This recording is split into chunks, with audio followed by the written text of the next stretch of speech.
queridos, vamos abrir a palavra de Deus no Evangelho de Jesus Cristo, conforme o relato de João, capítulo 6. João, capítulo 6.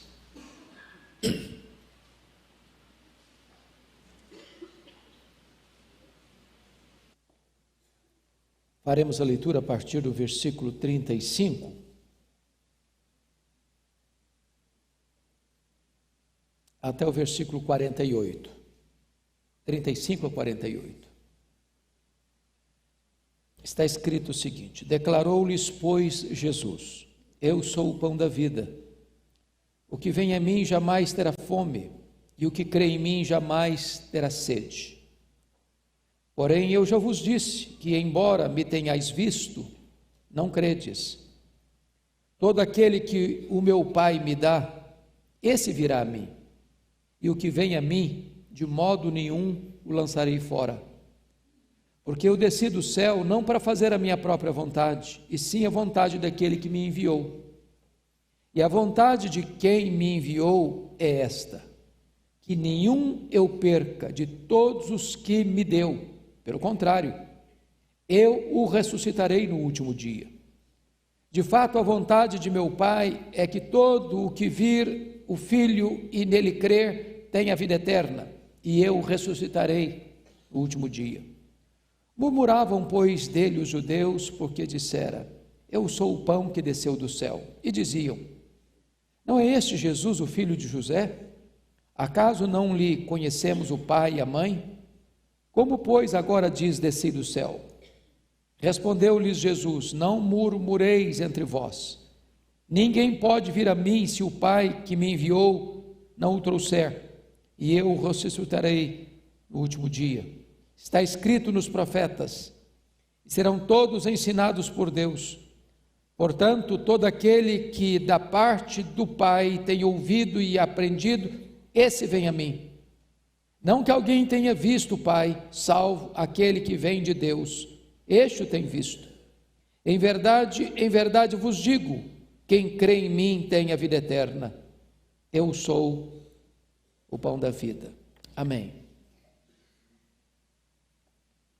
Eu gostaria de hoje conversar um pouco com vocês sobre o tema a graça, o fundamento da salvação. Parece-nos, e estou até mesmo seguro disto, de que a verdade insofismável da Escritura, de Gênesis a Apocalipse, é que Deus salva pecadores por sua graça, para a sua glória. De capa a capa a Bíblia ensina isso. Os patriarcas, os profetas, os apóstolos, os pais da igreja, os reformadores, os puritanos, os peregrinos que vieram para a Nova Inglaterra para estabelecer escolas e plantar igrejas, os avivalistas, a igreja contemporânea entende isso, que a salvação é uma obra soberana de Deus. Isso traz tanto descanso para o nosso coração. É bem verdade que não tem sido esse o entendimento de todos os cristãos ao longo dos tempos. Alguns debates acirrados aconteceram em torno deste assunto. Lá no quinto século, Agostinho debateu com Pelágio sobre esse assunto. No período da Reforma, Lutero debateu com Erasmo de Roterdã sobre esse assunto. No século XVII, no Sino de Dort, na Holanda, esse assunto veio à tona outra vez. Mas nós entendemos, à luz das Escrituras, meus irmãos, que a salvação é uma obra soberana de Deus. Pastor Arival, no último domingo que aqui estive pregando, no período da tarde, falou sobre a questão do monergismo e do sinergismo. Nós entendemos que a salvação não é uma obra de Deus e nossa, onde Deus faz uma parte e nós cooperamos com outra, mas a salvação é uma obra exclusiva de Deus. Ele planejou, Ele executou, Ele consumará. É Ele quem escolhe, É Ele quem chama, é Ele quem justifica, é Ele quem santifica, é Ele quem glorifica. De alfa a ômega, de A a Z, a salvação é uma obra de Deus. E eu gostaria então de, à luz desse texto, ver aqui a soberania de Deus na salvação. Então, notem comigo que 5 verdades podem ser extraídas desta passagem. A primeira delas é a depravação total. O homem é totalmente incapaz de vir a Cristo por si mesmo. Vejam vocês comigo o verso 36. Você pode ler o 36 comigo? Vamos juntos? Porém, eu já vos disse que, embora me tenhais visto, não credes. Não credes. Lá no Sínodo de Dort, em 618, 619, foi cunhada esta expressão chamada depravação total. Quando eles chamaram de depravação total, eles não estão dizendo que você e eu, ou que o homem pecador, está depravado no sentido máximo, no sentido de que todo ser humano chegou ao fundo do poço. Você tem gente moralmente vivendo uma vida aceitável, são bons cidadãos, bons pais, boas mães, bons filhos, bons patrões, bons empregados, até bons religiosos. Porém, quando eles falam de depravação total, significa que todas as áreas da nossa vida foram atingidas pelo pecado. A nossa razão, a nossa emoção e a nossa vontade.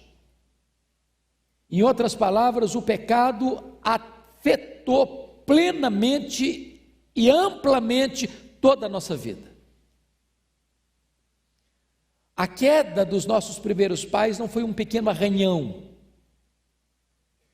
O homem não está apenas machucado, o homem está morto nos seus delitos e pecados. E desta maneira, irmãos, o homem por si só não pode vir a Cristo, primeiro, porque de fato ele está morto em seus delitos e pecados. É isso que Paulo diz em Efésios 2:1. Ele nos deu vida estando nós mortos. Um morto não sente, um morto não reage, um morto não decide. Ou alguém lhe dá vida, ou ele não pode fazer nada por si mesmo.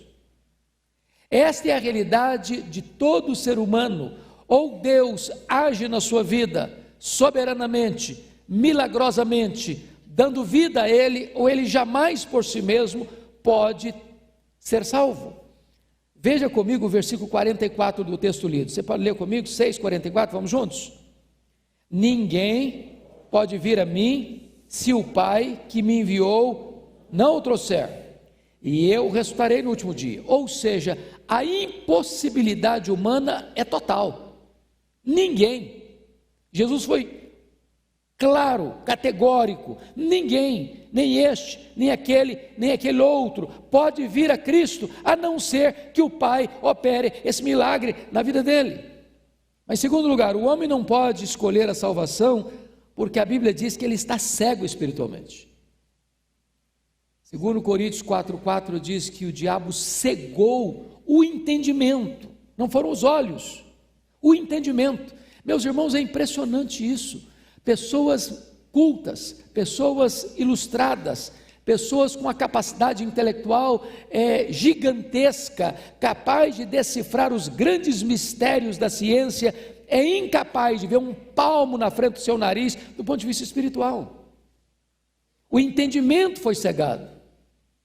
E desta maneira, as pessoas não conseguem ver as realidades espirituais. É por isso que Jesus Cristo disse: em verdade te digo, se tu não nasceres de novo, não poderás ver o reino de Deus.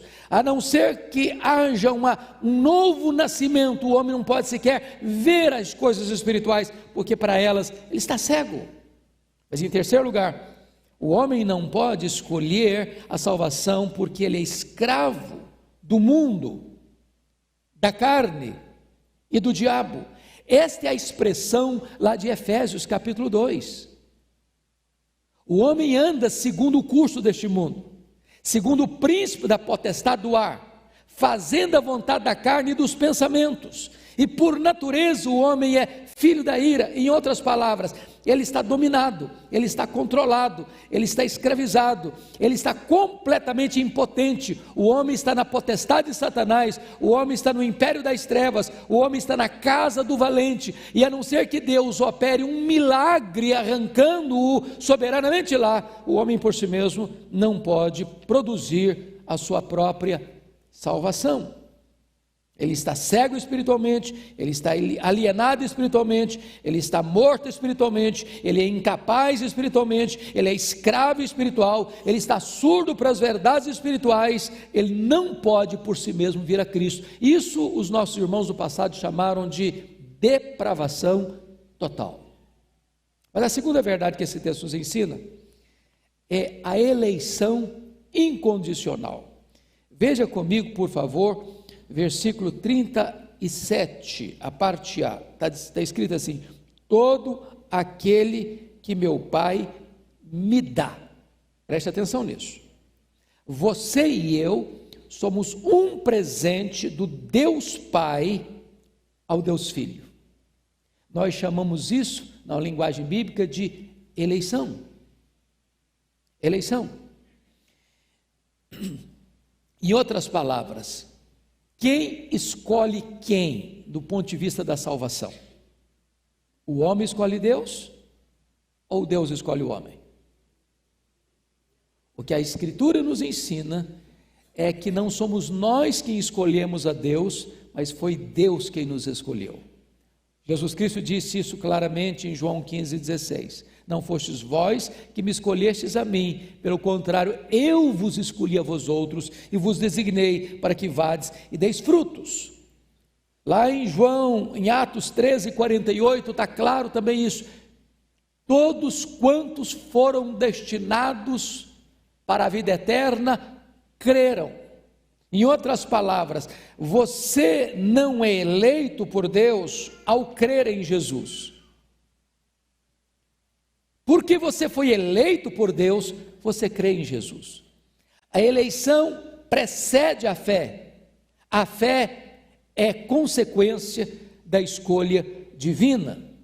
Jesus Cristo ainda disse em João 17:2, a fim de que Ele conceda a vida eterna a todos os que lhe deste. Em outras palavras, aqueles que o Pai dá ao Filho, o Filho dá a eles a vida eterna. Esta é a gloriosa verdade da eleição. Quem é o autor da eleição? Deus Pai. Quando é que Ele nos elegeu? Antes da fundação do mundo. Em quem Ele nos elegeu? Em Cristo.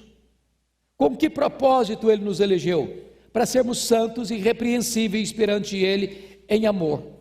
De tal maneira, amados irmãos, que a nossa salvação é uma obra de Deus, porque lá na eternidade, Deus nos conheceu primeiro, Deus pôs o seu coração em nós, Ele nos amou com amor eterno, Ele nos atraiu para Ele com cordas de amor, e louvado seja Deus, porque Ele nos escolheu, porque se Ele não tivesse nos escolhido, nós jamais o escolheríamos. A inclinação da nossa carne é inimizade contra Deus.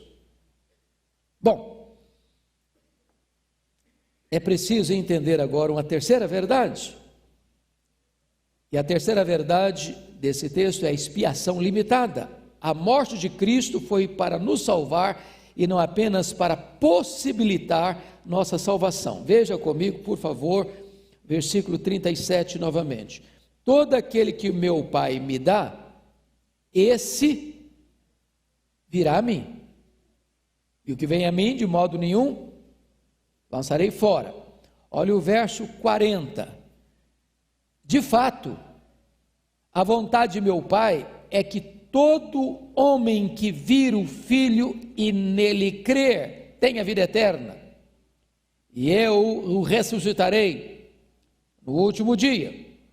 Agora, notem, amados irmãos, que uma pergunta, ela é feita e é preciso ter uma resposta clara no seu coração.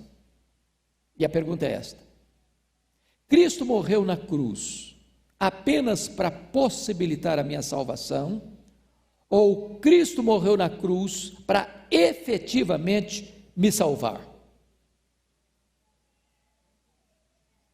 Porque se Cristo morreu na cruz apenas para possibilitar a minha salvação, significa que a minha salvação está nas minhas mãos. Significa que Deus depende de mim. Significa que Deus é impotente para efetivar a minha salvação e eu sou o soberano que escolho ou não a minha salvação. Portanto, a minha salvação não está nas mãos de Deus, está nas minhas mãos. Quando você examina a Escritura sobre este assunto, você vai notar que o mesmo Deus que planejou a sua salvação, que presenteou você, o Pai presenteou o Filho, olha, esse aqui é seu, estou lhe dando. Então o Filho toma a decisão de morrer por esses e dar a eles a vida eterna. De tal maneira que nós chamamos biblicamente que a morte de Cristo foi uma morte vicária. E o que significa a palavra vicária? Significa substitutiva. Cristo não morreu apenas para possibilitar a sua salvação, Cristo morreu no seu lugar. Ele morreu como seu substituto. Ele morreu por quê? Porque Deus lançou sobre ele a iniquidade sua, a iniquidade minha, toda a nossa iniquidade. Ele foi carregando sobre o seu corpo no madeiro os nossos pecados. Ele foi feito pecado por nós, ele foi feito maldição por nós. Naquele momento ali, Deus estava executando no seu Filho todo o seu juízo sobre o meu pecado, sobre o seu pecado. Agradou ao Pai moê-lo naquela cruz, porque naquele momento ele estava morrendo em seu lugar. Ele pegou escrito de dívida que era contra você, rasgou, anulou e o encravou na cruz e deu um brado: está consumado. Aquele que crê em mim não deve mais nada. Ele estava pagando a sua dívida. Com que preço? O preço do seu sangue. É por isso que a Bíblia diz que o bom pastor dá a vida pelas suas ovelhas. É por isso que Paulo escreve em Efésios 5 dizendo que Cristo morreu pela sua igreja. É por isso que Paulo escrevendo, Lucas escrevendo o discurso de Paulo em Atos 20, 28, diz que ele comprou a igreja com o seu próprio sangue, ou o sangue do seu Filho. Então entenda isso, Cristo morreu em seu lugar, em seu favor, como seu substituto, como seu fiador. É por isso que você que foi eleito por Deus, é por isso que você que estava morto e recebeu vida, não pode perecer, porque a penalidade que você devia sofrer, Jesus Cristo sofreu por você lá naquela cruz.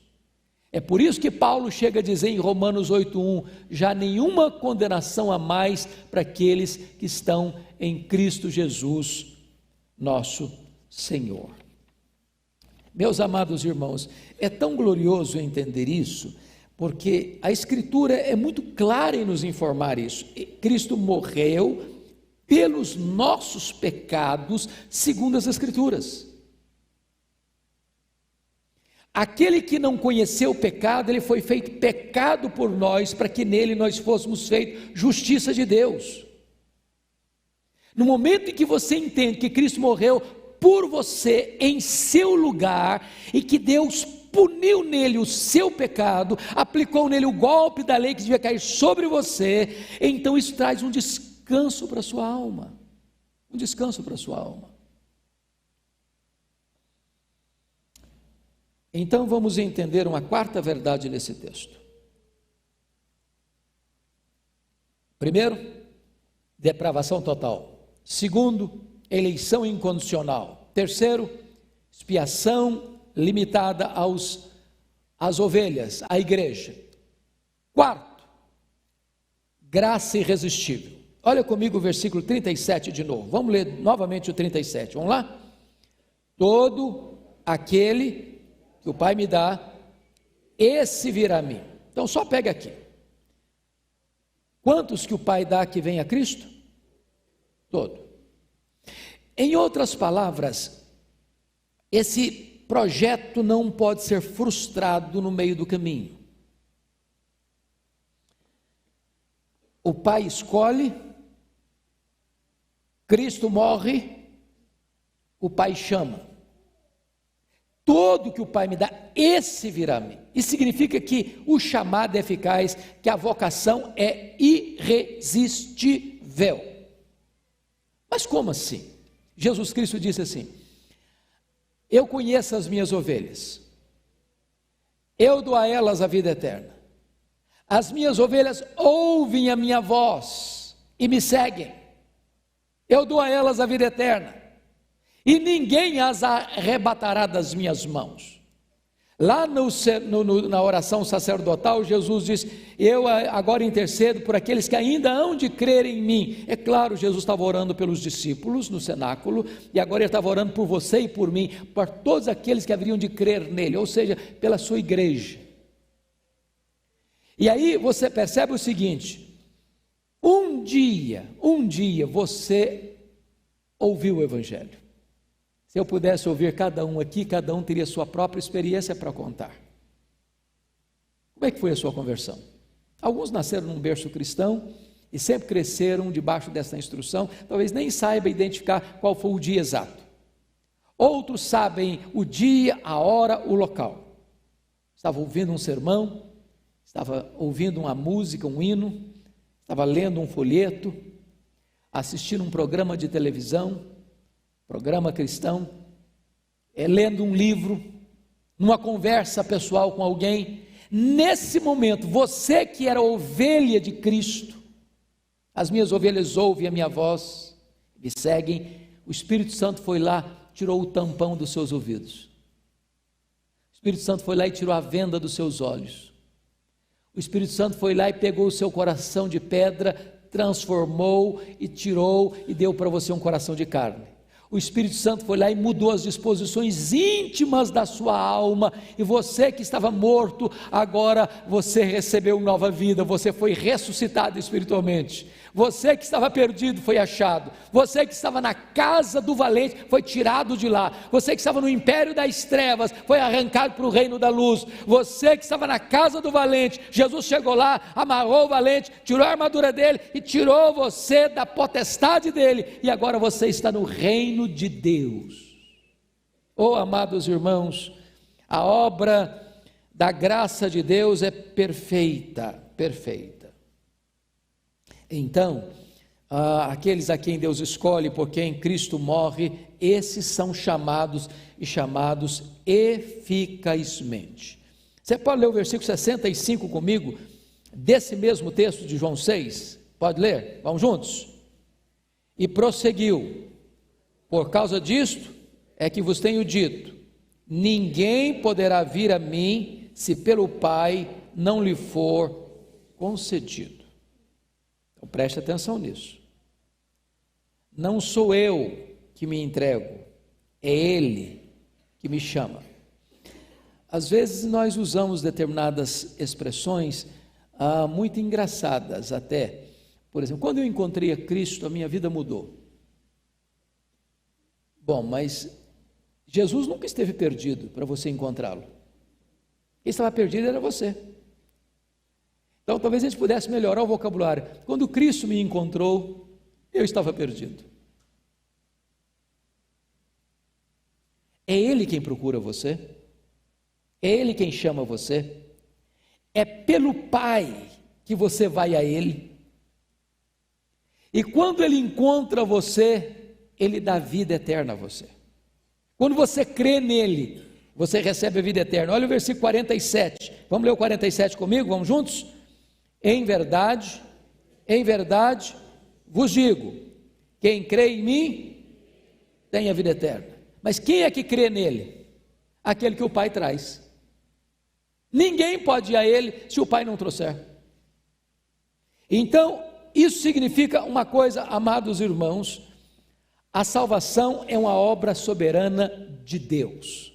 Romanos 8,30 diz assim: aos que Deus predestinou, a esses Deus também chamou. Aos que Deus chamou, a esses Deus também justificou. Aos que Deus justificou, a esses Deus também glorificou. Em outras palavras, desde o plano lá na eternidade até a glorificação na segunda vinda de Cristo, tudo é obra de Deus. Isso traz descanso para nós, traz descanso para o nosso coração. A vocação é eficaz. Deus chama, e chama eficazmente. Chama na rua, chama no hospital, chama no bar da esquina, chama no campo de futebol, chama dentro de casa, chama aqui dentro da igreja, Ele chama. Aos que Deus escolheu, quando são chamados, eles ouvem essa voz. Agora vamos entender uma expressão, só para você não ficar com o coração pesado. Quando nós falamos que a graça é irresistível, não significa dizer que o eleito de Deus, ao ouvir o Evangelho pela primeira vez, necessariamente vai crer. Quando os nossos irmãos grafaram essa expressão graça irresistível, eles estão querendo dizer que aqueles que Deus escolheu, por quem Cristo morreu e que são chamados eficazmente, não poderão resistir permanentemente e finalmente. O plano de Deus não pode ser frustrado. Esses hão de se render.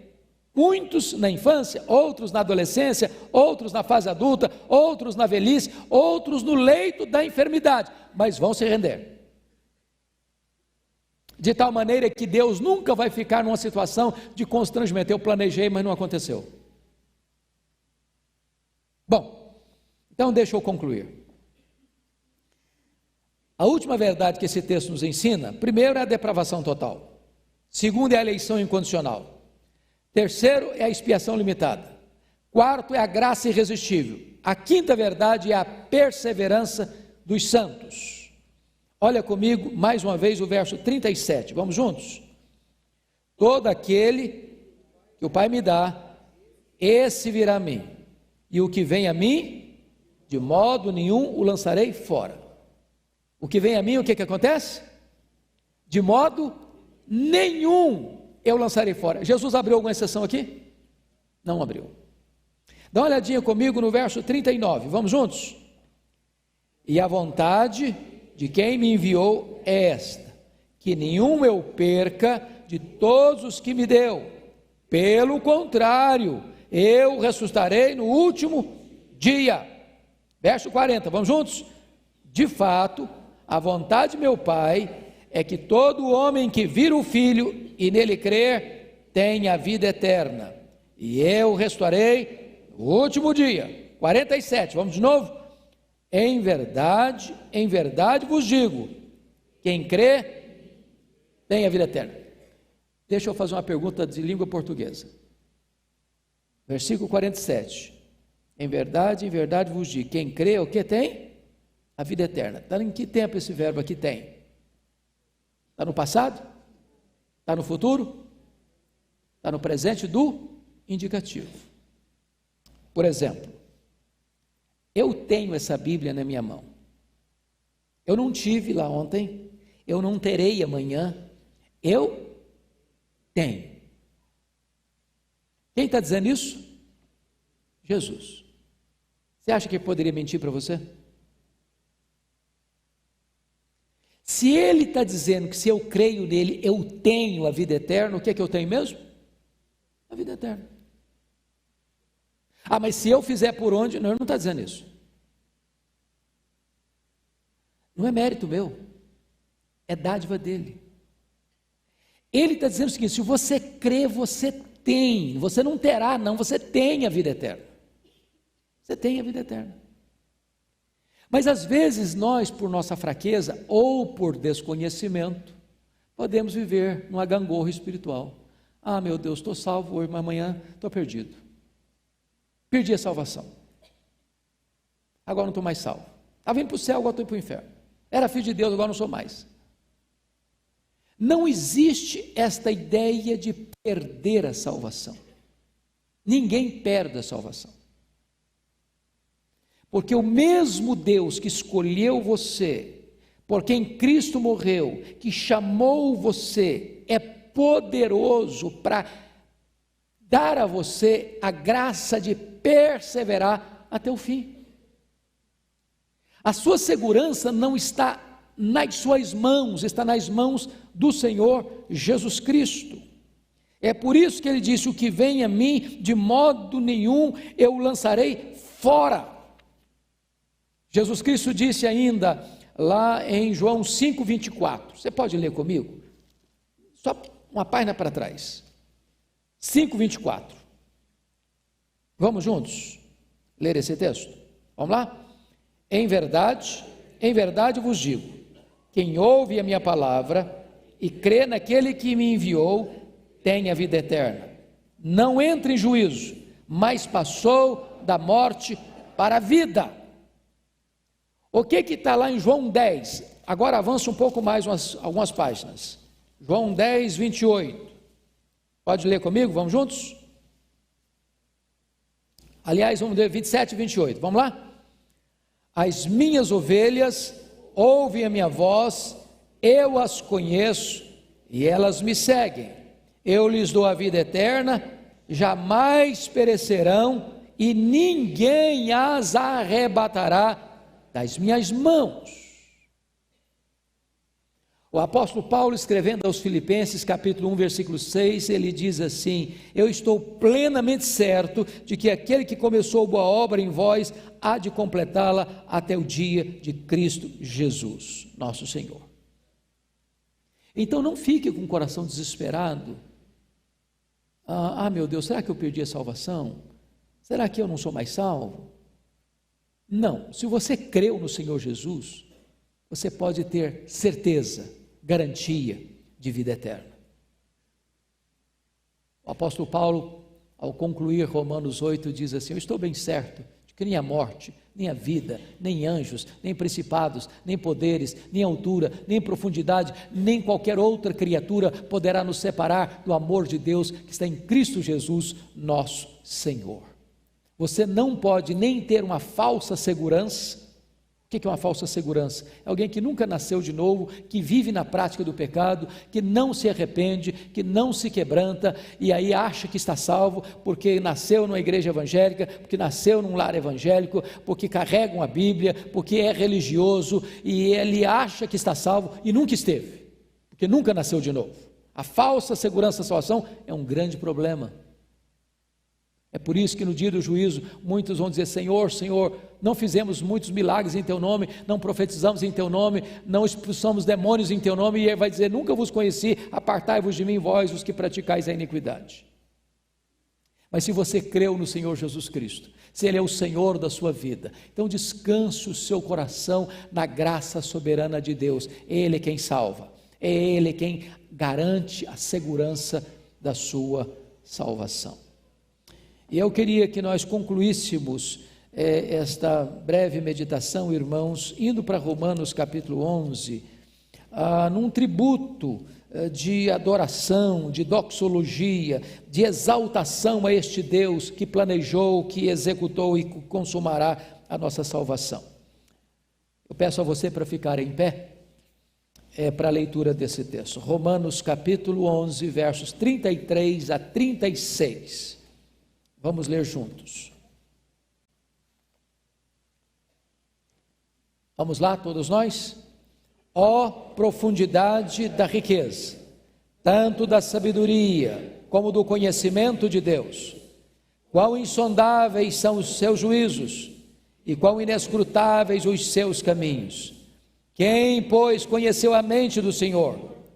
Ou quem foi o seu conselheiro?